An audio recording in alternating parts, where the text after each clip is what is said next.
Good morning guys, welcome back. As backpackers, there is one specific subject we are always working on, and that's the weight of our pack.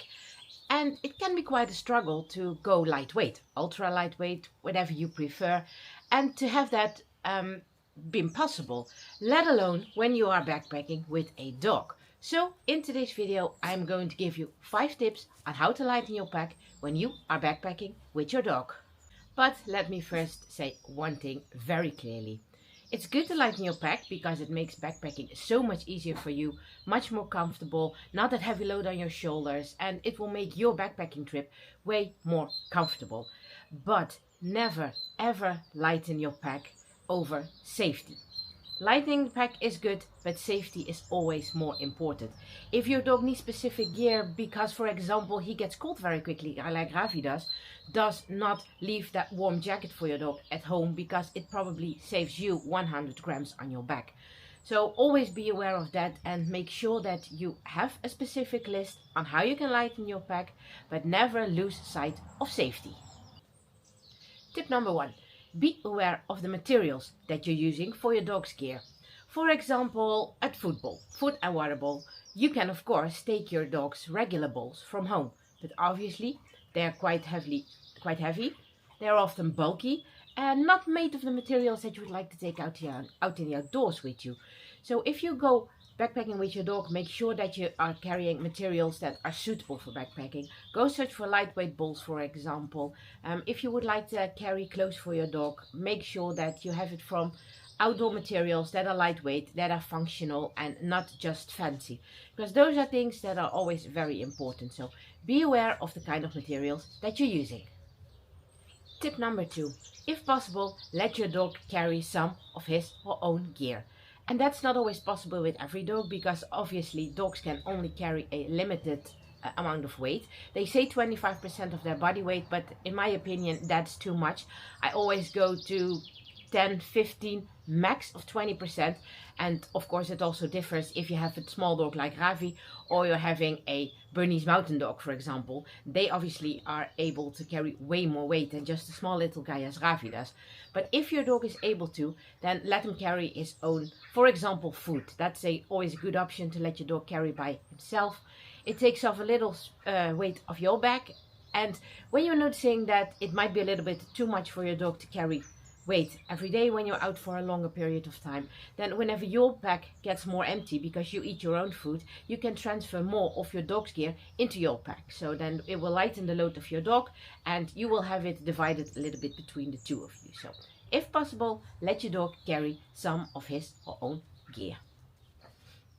Tip number 3. Use freeze-dried food and snacks for your dog.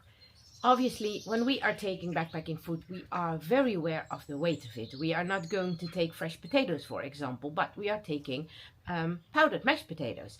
And that's also something that can occur to your dog.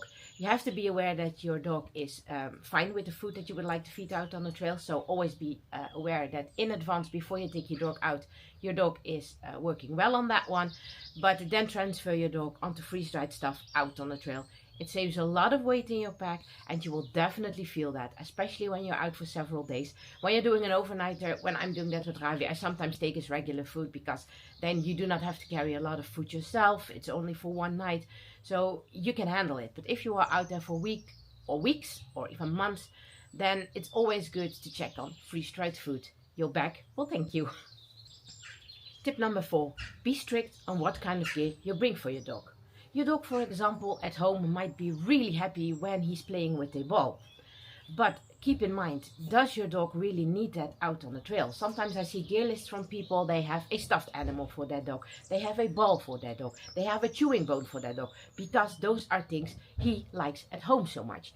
But you have to be aware that when you're having your dog out on the trail for an entire day, it is enough in their head.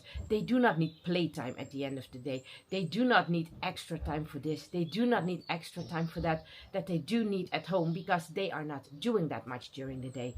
So always be aware that your dog needs his rest time as well when you are at camp. So therefore you have to be aware and cautious of what kind of gear that you bring for your dog. It's not always necessary. And of course you can take a little ball, you can take a little stuffed animal if that gives your dog a form of comfort. But always keep in mind and think by yourself, is it really necessary and does my dog really need it? Because a lot of gear we use at home, your dog does not need out on the trail.